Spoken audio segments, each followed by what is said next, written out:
And good afternoon, folks. Warp103 bringing another video. This time here we're doing the IS2 shielded. Just going to give you a review of it. So sit back, relax, and of course enjoy the show. I'm gonna have to rain down a godly fucking firestorm on you.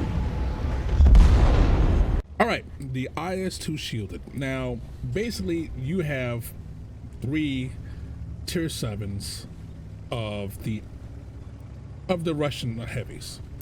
IS2, IS3, sorry, the kv3 is for that, and this one here.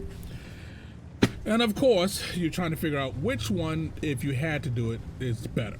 Now of course we have a marathon, what is going on right now is for that, which you would be like, okay, well, marathon, good, we should be able to get some work in. All right, now sorry, it is for I forgot the plain IS. Now this tank here, basically you have to think of it as like this. It's the slowest version of the tier 7 Russian heavies that there is. Now the kv3, that which is you see me facing in front of you, is technically heavier, yet it is faster than this tank here. So you literally have to be doing something special to make a new tank that's slower than the kv3.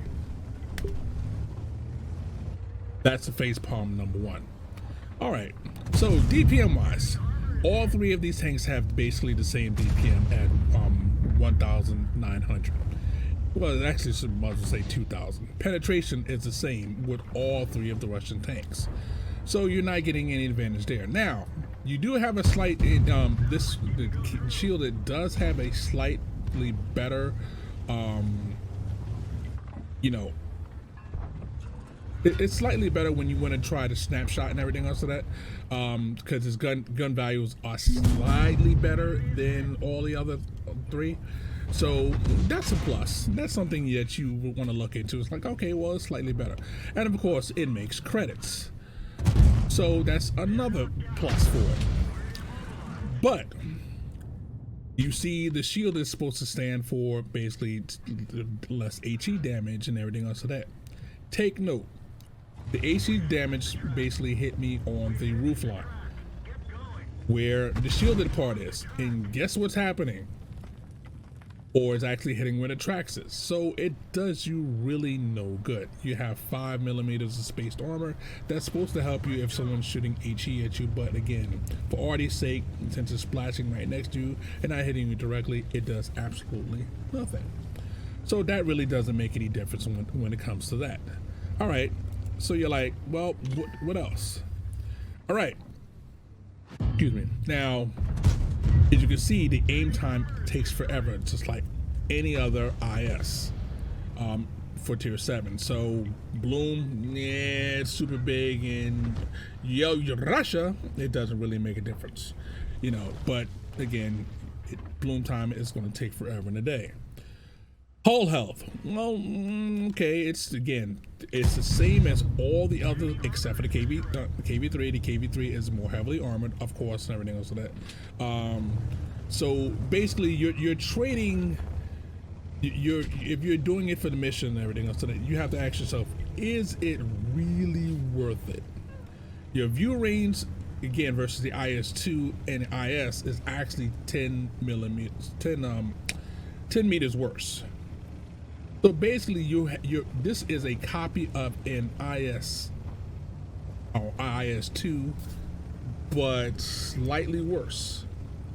Again, mobility-wise, it's worse than kv3. I don't see the point of this. Now I actually have a recommendation, that a way to actually fix this thing here is for that. My fix is to give it the same top speed as the kv3, at least as a minimum, so that way it's not the slowest dog in the world like it is right now.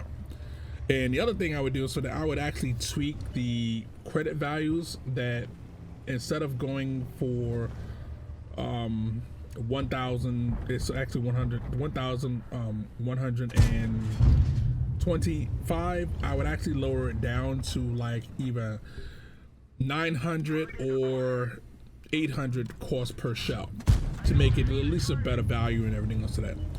You've seen the game, you've seen it in the background and everything else to that. You know, again, if you know how to make an IS work, it's going to be a great game. If not, it's going to be poor. But that's my review of it and everything else to that. This is Warp103 saying warp out, have fun, and of course, we'll catch you on the next one.